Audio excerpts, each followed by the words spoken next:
If you want some, come get some. This is such good I am the visionary. I am a revolutionary. I am Seth. Look at crying. I can't give the stuff to Dusty, but I can give it to my mama. I can give it to my mommy. Acknowledge me. Lately, he just hasn't been. What's up, everybody, and welcome to Rasslin with Ryan Hernandez. Ryan, what's going on, man? Nothing much, just been catching up on some much needed rest and relaxation after a long week of work. Oh, yeah. School, all that good stuff. Yeah. What about you, Mike? What's going on? It's been a lot, man. As you can see, my Dodgers are world champions. Yeah. Champions of the world. Suck it, Noah Lyles. Yeah. Also, I'm sure you guys saw we posted some World Series content, so be sure to check that out. Mm-hmm. Yeah. Oh, yeah. And sorry that this edition of Rasslin with Ryan Hernandez is coming out a little bit late. Me and Mike were busy, so we decided to take a little bit of a week break, but we're back. And we're better than ever, and we ready. Exactly. Oh, yeah. Work was getting in the way. I just finished working the election. We're not going to talk about the election, but Nope. we're going to talk about here. That's not what this is about. We're here to talk wrestling. Exactly. Crown Jewel. How did you like Crown Jewel? I thought it was okay. Not the best, but it wasn't bad. Like okay, I expected more out of the 6-man tag match, but I honestly felt that match was underwhelming. Yeah.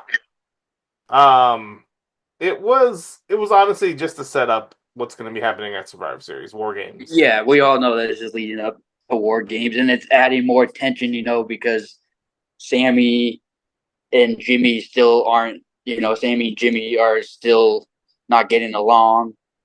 And so we have to wait till SmackDown on Friday to see what's going on. But yeah, I thought the match was all right. I did like the decision of Solo pinning Roman. I did think that was the right choice to, make him look legitimate as the self-proclaimed tribal chief. But yeah, I felt the match could have been better. But we all know it's inevitably leading to the War Games match at Survivor Series. They needed to have Solo pick up the win because ever since SummerSlam, he's been a loser. Really, That's what he is. He's a loser. Well, ever since he beat John Cena, he's been a loser. Yeah, well, he didn't deserve that win, so he's a loser. Solo Sikoa, the tribal loser. Look, they needed to pick up a victory for him for the bloodline, the current bloodline, so they can make Survivor Series interesting to the. Oh yeah, no, I agree. That's why I said I liked the decision of having Solo pin Roman. He's only the third guy to pin Roman in the last 3 years. Yeah, that's insane to think about. I mean, it happened twice this year already, but yeah, it's something that Solo needed, and going forward now, obviously, Sami Zayn is going to be a part of the original bloodline. Sammy Uso. Sammy Uso. Are you feeling Usi, Mike? I just haven't been feeling very Usi lately. Yep. Wow. Yeah, that's why you haven't recorded. But yeah, Sammy's going to be a part of this storyline, and going forward, I think Sammy's he definitely deserves to be a part of the storyline, and that's what makes it interesting now. Obviously, going into War Game, that is hilarious. Your drink matches with the background. I know. It makes it look like I'm drinking out of nothing. You're drinking. Wow. You can't see me. Wow, that is. Oh no, where'd I go? So I can see everybody that we are messing with our webcam. I bought a webcam. Ryan's just on his phone. That's why it looks like he's shaky as Avatar, the movie. Not Avatar, the what's that one movie that had the shaky cam? You know what I'm talking about? The one with like the monster falling in. Blair Witch Project? Oh, no, it was anyways, for you guys out there, remember there was a movie where like the monster was like following them around and it was like filmed off a shaky cam? That's what Ryan's cell phone looks like right now because he still hasn't bought a laptop for us to record.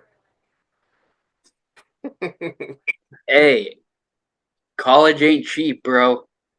It ain't cheap. It ain't cheap. Although you're being homeschooled right now. I'm joking. All right, but anyways, let's move on to the second match of the night, which was the Women's Tag Team Championship Fatal 4-Way. Yeah. It started off slow, but it really picked up in the latter end of the match. You know, with all the crazy spots, and I honestly thought it was a good match. It's better than I expected it to be. I was not expecting it to be that good of a match. Exactly. Anytime you have a multi-person match with the women all involved, it does get a little spotty.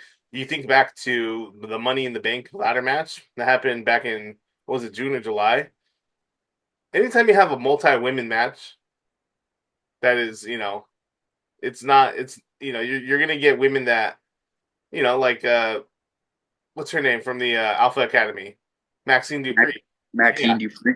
You're going to get women like that maybe just aren't ready for it, But I think going into that tag match, I think it was great. And, I think, like, look, you have, like, women like Chelsea Green who have definitely been improved, and I think they have, they at least didn't shit the bed this time. Yeah, no, I definitely thought everybody did great, especially the NXT girls. Mm-hmm. Yeah. Last Legend and Jakara Jackson, I thought they really, helped make a name for themselves. And the Io's got, man, she's arguably the greatest in-ring performer in the WWE right now for the woman. Yeah. Easily, I think she could be a Royal Rumble winner this year. Or next year. Yeah, and of course Bianca Belair continues to just stand out. When did Io Sky and when did they become baby faces? Because I feel they became baby faces right when they started their feud with the Pure Fusion Collective. Mm-hmm. Okay. Like right before it. But it wasn't really like a big thing. They just kind of went from heels to babyface overnight. Yeah, it was like one of those quiet turns. Just like, oh, now they're good guys. Got you. But what was your favorite part about that match?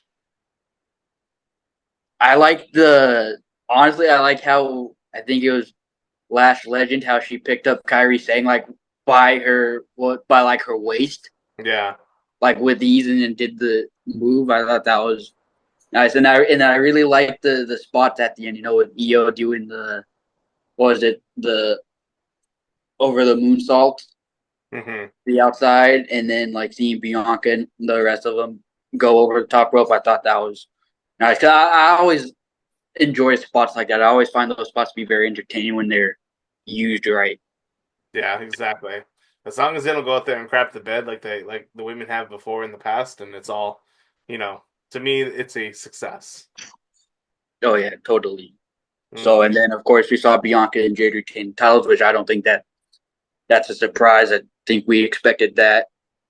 Yeah, exactly. So. Like I've said before, honestly, you're really just looking for at least until we get to the Royal Rumble, because then you can start making the match for WrestleMania between Bianca and Jade, because everyone knows that's where it's going to go. Yeah, and I've said this in a previous episode. I think Bianca should be the heel. I think having her as a heel would be good because, like I said, she hasn't been a heel on the main roster. She was a heel in NXT, but she hasn't been a heel on the main roster. And I feel like I know she's over with the crowd, but she's starting to get very stale as a babyface. Yeah, and it would be interesting to see her, go on a heel run, especially because Jade, when she was in AEW, she was a heel the entire time. So it'd be interesting to see kind of a bit of a role reversal for Jade Cargill, her being the babyface in the feud. Look at the story's right there. It's Bianca Belair that's trained Jade Cargill all throughout Jade Cargill's WWE tenure. She's taken her under her wing. She's prepped her for this spot. You can tell that story in a storyline. And it's very easy to tell. Jade has gotten all this progress, and Bianca's growing jealous of it.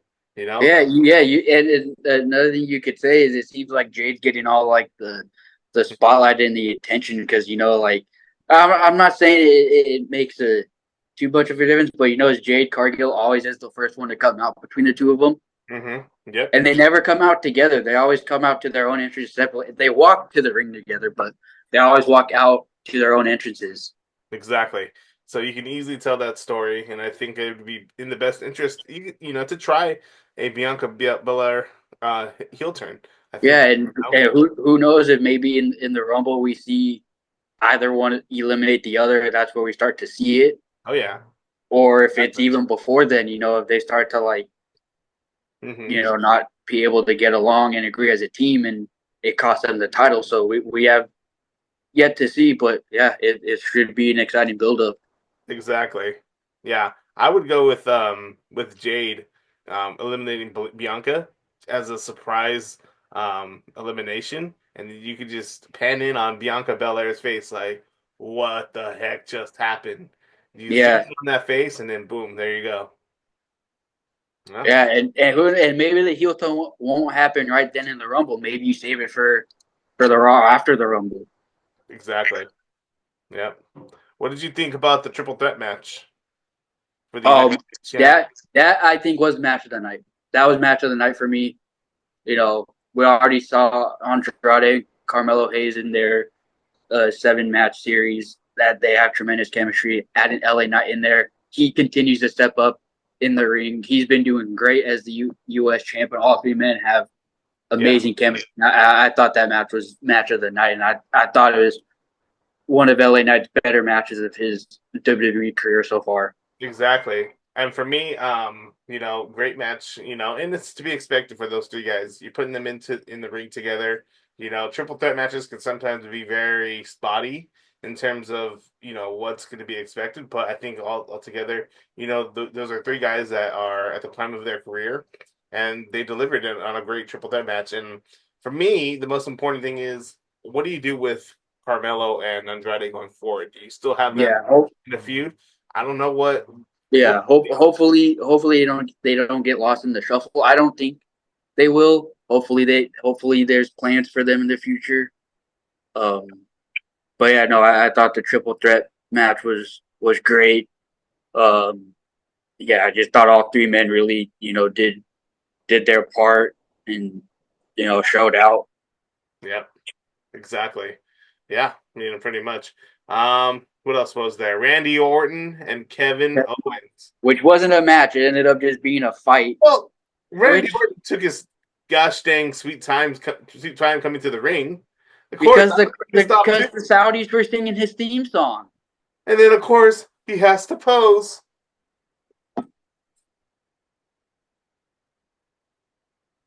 The Randy Orton pose, he has to do that every single time.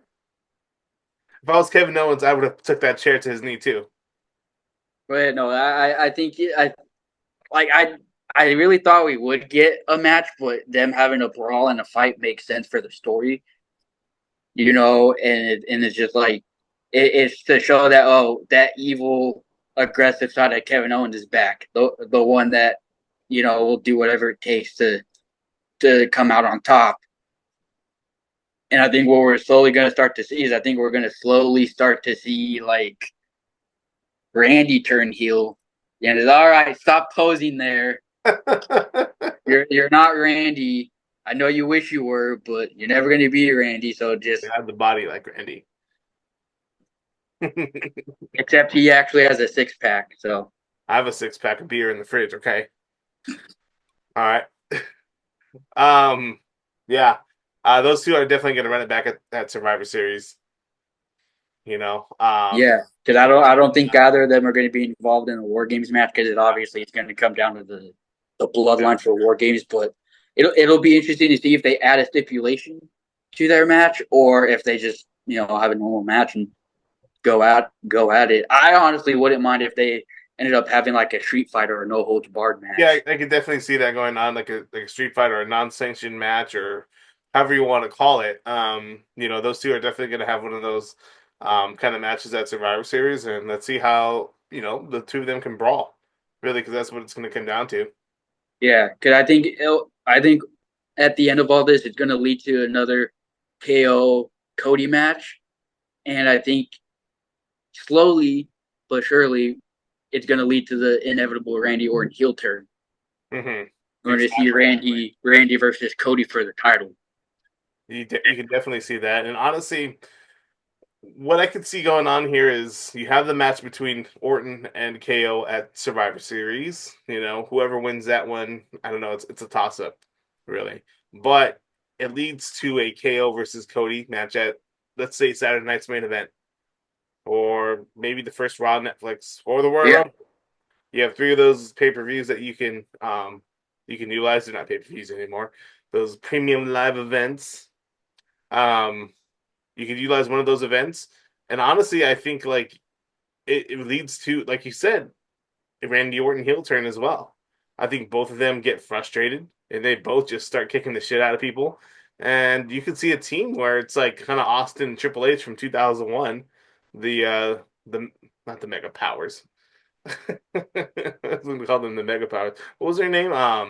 When Austin and Triple H got together back in 01, they had a name. But anyways, it could be kind of like that, where you just have 2 ass kickers just kind of kicking everybody's butts, and it kind of leads to something cool where you have a kind of a heelish tag team between Randy Orton and Kevin Owens. Yeah, it'll be very interesting to see. There's a lot to tell in the story still. I'm with both KO and Randy, so it'll be interesting to see where this all leads to. Exactly. But yeah. And what match do we have next? Liv versus Nia for the Women's Crown Jewel Championship.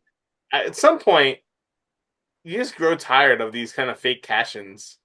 They get so played out by this point, you know? Yeah, I mean, I know it adds to the story, and like I said, it's ultimately leading to a babyface turn for Tiffany Stratton, but at the same time, it's just like, how much longer are you going to wait to pull the trigger? Because if you keep doing this, fans are going to get tired of it, and all. So, it's one of those things. It's like, I hope it's not one of those like, oh, here, go cash in on like a random like SmackDown or whatever. No, I hope there's like some sort of like, story behind it. I'm not saying that I'm against cashing on SmackDown, but like, I would hope it wouldn't be on SmackDown. I would hope it'd be on a bigger stage. Yeah. And who knows? Maybe they're saving the cash in for Saturday night's main event. Definitely possibly. Because maybe they want to add a shock factor to Saturday night's main event. Yeah, they definitely could, but at the same time, I feel like the storyline is just playing itself out now because they've been doing this since Money in the Bank. When Tiffany Stratton won the briefcase, so you got to pull the trigger at some point. And honestly, the Money in the Bank concept is just being so tired now. Like, it's not special if somebody cashes in. Eventually when Tiffany Stratton does cash in, it's not going to be like, oh my God, this big shocking moment. It's like, okay, another one. Like, DJ Khaled, another one. Yeah. It's something that I feel like WWE just needs to figure out, because every year we have these cash-ins, and it's just each year passes by, and I feel like they're getting less and less special. So, yeah. All that said, I still feel like Tiffany Stratton will be the women's champion probably by the Royal Rumble, maybe the WrestleMania match. Yeah, definitely. But going back to the match, I thought the match was all right. I wasn't expecting a classic or a masterpiece by any means, but they put on a decent match. I did. I was a little surprised at the outcome. I thought they were going to give it to Nia Jax just because, like, last time she was in Saudi Arabia, she won Queen of the Ring. And she's been dominant, so I thought maybe they'd give it to her. But I'm not mad at Liv winning it, but at the same time, it's just like, what's the point of the championship? It's like, yeah, I know they get a ring, but like, this concept is kind of dumb. It's just, doesn't really make any sense. Exactly. Other than like, oh, it's a way to have champion versus champion without either champion losing their belt. Yeah, no, Liv Morgan. That's kind of the whole point of one of these. Yeah, that's kind of the whole point of it. To have champion versus champion without either title being on the line. Exactly. This is probably the size of the ring that they got. So Liv Morgan ended up winning that. Of course, we saw Dirty Dom and Raquel Rodriguez interfere. No surprise there. Yeah, Dirty Dom. I like how Oh, we can transition to the main event, but Gunther was asked after the match, and he was asked about the fatal four way or the triple threat, whichever it was for the number one The contender. fatal four. Oh yeah, he's like, you have three talented wrestlers, and then there's Dom. And then there's Well, they also because even Seth said it, he's like, oh, you have three great in-ring talents, and then there's Dominic and there's Dom. Mysterio. Yeah. So it's funny how they all were just like, oh yeah, you have three great talents in the ring, and then there's Dom. It's just Dom. Exactly. But anyway, a classic wrestling match between Cody Rhodes and Gunther, WWE champion versus world champion. And this is exactly what a pro wrestling main event match is. No funny business, no fuck finishes. No interference, just a straight up wrestling match. And I'm glad they went that route because you have your two world champions. You got to give them a lot of time, and it was a fun match to watch. yeah, both men looked really good. I expected it to be a good match, which it was. I thought it could have been better personally, but I still thought it was a great match. A good match between both guys. I thought Gunther should have won. Yeah, but I can see why they gave the win to Cody because Cody's the guy right now. He's the guy, and he's the guy that you want to put a quote unquote championship ring on. Yeah. He's I guess you could say he's Super Cody right now. Yeah, Super Cody. Yeah. Yeah, he's Super Cody right now. But one thing I did like that Gunther did shake Cody's hand, and then we even saw on Raw that Ludwig Kaiser kind of looked at Gunther weird. So it looks like they're teasing to some sort of program between Gunther and Ludwig Kaiser. So that'll be interesting to see how that plays out. Because we've definitely seen more glimpses of Gunther being a babyface. Like even though he's still a heel, we've been seeing glimpses of what a babyface Gunther could potentially look like.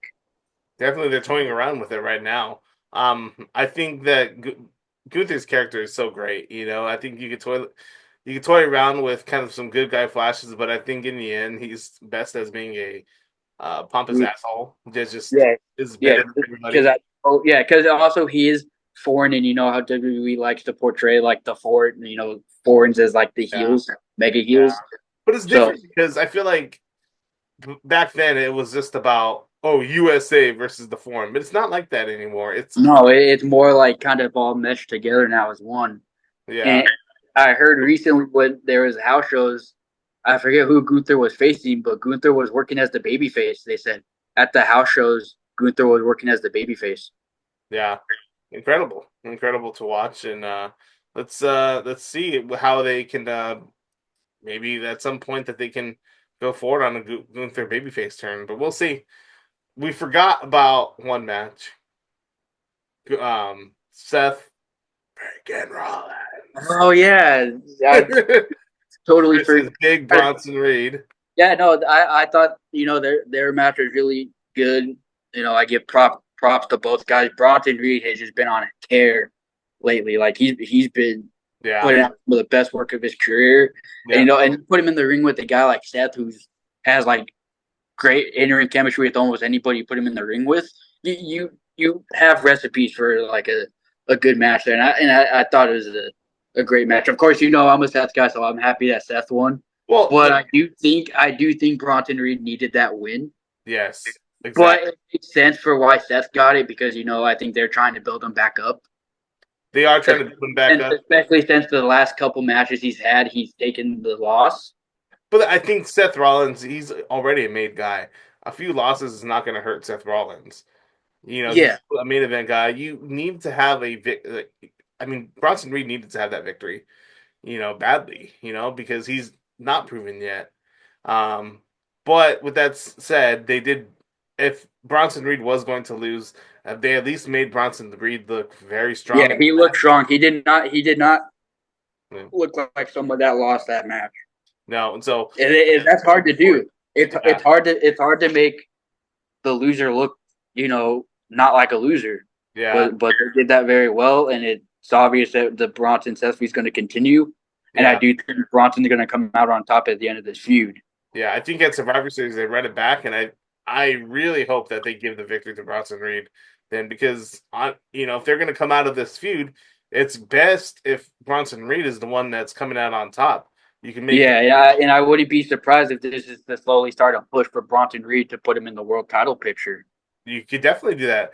A babyface Gunther versus Big Bronson Reed. Yeah, and it also wouldn't be surprising if Bronson Reed becomes a serious contender to win the Rumble. I'm not saying he's going to, but I wouldn't be surprised if Bronson Reed's a strong contender for the Rumble. I don't think this year that's going to happen, but next year, 2026. I mean, look, that's definitely a possibility. Yeah, I think you know who I want to win the Rumble next year. You do. CM Punk, baby. I'm joking. Look. No CM Punk in Saudi Arabia. It's looking like no CM Punk at Survivor Series. Not sure what's going on there, but we'll see. I mean, there's still 3 weeks left. They can and we'll see if they'll have this Damian Priest and Gunther match before then, or if they are going to wait till Survivor Series. They have to Survivor Series because I know that they already teased Punk and Gunther, so we got to see how that's going to play out. And who knows, maybe Punk will show up at Survivor Series if Gunther wins, just to help set up the match. I think definitely Gunther wins, and I think maybe CM Punk makes a cameo, not like the way he did last year, but kind of comes in shockingly, and maybe you set up a Royal Rumble match or Saturday night's main event match. Or who knows? Maybe Punk comes out and hits Gunther with the go to sleep. Yeah, definitely possible. And then he holds the title, up high. Exactly.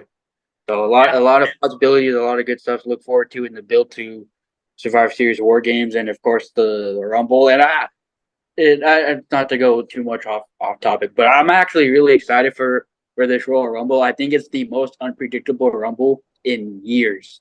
Yeah, it's definitely really unpredictable. Because I thought because I definitely think the last few Rumbles, it's like, oh yeah, okay, kind of predictable when Drew won it, and then and then when Brock lost and entered the Rumble, it's like, okay, we obviously knew Brock was going to win, and then last 2 years we had a feeling Cody was going to win, but no, coming into the next Rumble in Indianapolis, it's definitely, I think it's the most unpredictable Rumble we've had in quite some time. Yeah, definitely. Wrestling is always better when it's unpredictable. Yeah, and there's a lot of good potential, winners of who could win the Rumble match on both sides. Exactly. So we have 2 minutes left, Ryan. I think it's a good time to cut it there. But yeah, this is a great episode. This one's going to be posted on YouTube. All right, for the very first time with visuals. Okay, so you can see us on YouTube. You can hear us. Yep. On Spotify and Apple Podcasts and all of that great nature.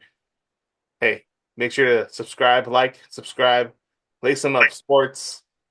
Ryan, everybody loves you. Just know what the fans love you. I'm the GOAT. I'm the GOAT. Exactly, baby. All right. I love you too, bro.